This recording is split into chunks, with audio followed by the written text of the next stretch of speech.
ఈరోజు కంప్యూటర్ యుగం, మొబైల్ ఫోన్ల యుగం,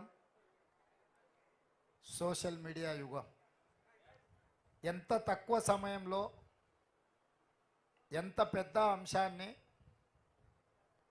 మనం చెప్పగలమో అది ప్రజలకు చేరే విధానమే సోషల్ మీడియా. ఒకప్పుడు క్రికెట్లో టెస్ట్ మ్యాచ్ ఉండేది, 5 రోజులు ఆడుకునేటోళ్ళు. ఓ రోజు మొత్తం నిద్రపోయి మళ్ళీ లేచి చూసినా కూడా ఆడుతూనే ఉండేటోళ్ళు. అందుకే సాయంత్రం మ్యాచ్ అయిపోయిన తర్వాత ఉండే బ్యాట్స్మెన్ని నైట్ వాచ్మెన్ అనేటోళ్ళు, అంతేనా? అంటే రాత్రంతా కాపులా ఉండి మళ్ళీ నెక్స్ట్ డే 5 రోజులు ఆడాలి, 5 రోజులు చూడాలి అంటే కష్టమని దాన్ని 1 డే మ్యాచ్ కింద కన్వర్ట్ చేసింది. టెస్ట్ మ్యాచ్లు ఉన్నప్పుడు సునీల్ గవాస్కర్ ఉండేటోడు, బాగా అందరికీ పాపులర్, అందరికి అభిమాన క్రికెట్ ప్లేయర్. 1 డే మ్యాచ్లు వచ్చిన తర్వాత సచిన్ టెండూల్కర్ వచ్చాడు. సో ప్రజలు ఇంకా మార్పు, ఇంకా ఉత్తేజం కావాలి అని 2020కి వచ్చిండ్రు. ఇప్పుడు విరాట్ కోహ్లీ, ధోని, ఇంకా చాలామంది, ఇంకా కొత్తగా చాలామంది. మన క్రికెట్ తక్కువ చూస్తే క్రికెట్, మన గ్రౌండ్కి వెళ్తే కొత్త వాళ్ళు, మన వాళ్ళు కూడా మంచి ప్లేయర్స్ ఉన్నారు. అంబట్ రాయుడు నుంచి మొదలు పెడితే నితీష్ అని ఎవరు ఆడినట్టు ఉన్నాడు. నేను ఎందుకు ఈ విషయాలు ప్రస్తావిస్తున్నా అంటే సునీల్ గవాస్కర్ మంచి క్రికెట్ ప్లేయరే, కానీ ఆట ఫార్మేట్ మారిపోయింది.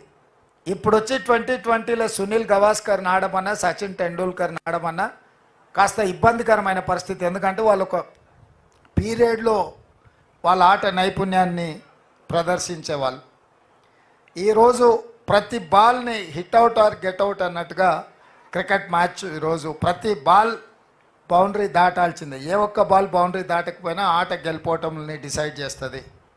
అట్లనే మీడియాలో న్యూస్ పేపర్ ఉండేది. మొదట్లో 24 గంటలకు ఒకసారి పేపర్ వచ్చేది. నెక్స్ట్ డే పొద్దున రోజంతా జరిగిన వాటిని తీసుకొని రాత్రికి ప్రింట్ అయ్యి నెక్స్ట్ డే పొద్దున వచ్చేది. అంటే 24 గంటల తర్వాతనే వార్త మనం చదువుకునేటోళ్ళం.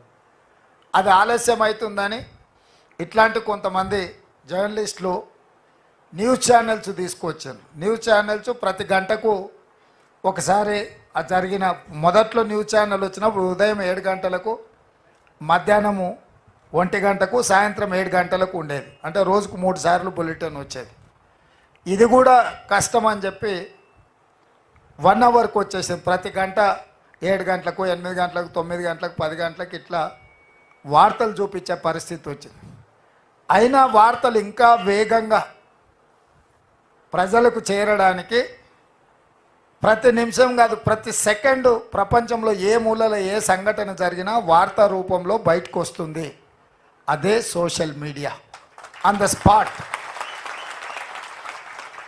ఈవెన్ 1 సెకండ్ కూడా ల్యాప్స్ లేకుండా ఎక్కడికక్కడ ప్రజలకు తీసుకెళ్తున్న విధానమే ఈరోజు సోషల్ మీడియా.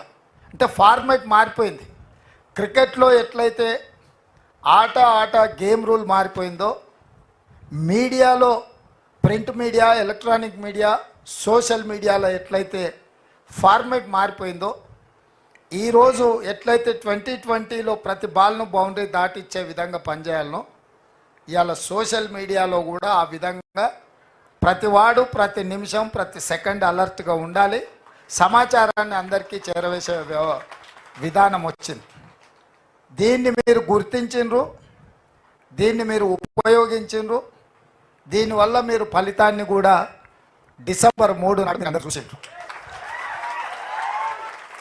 నాయకులు చాలామంది అనుకుంటారు మేము చాలా ఉపన్యాసాలు ఇచ్చినాం, చాలా ఊర్లు తిరిగినాం, మేము చాలా కష్టపడ్డాం కాబట్టి ప్రభుత్వం వచ్చింది అని. మీరు ఎన్ని ఉపన్యాసాలు ఇచ్చినా, మీరు ఎన్ని గంటల సేపు మాట్లాడినా, కోట్లాది ప్రజలకు చేరవేసిన మీరే అత్యంత కీలకమైన పాత్ర పోషించండి.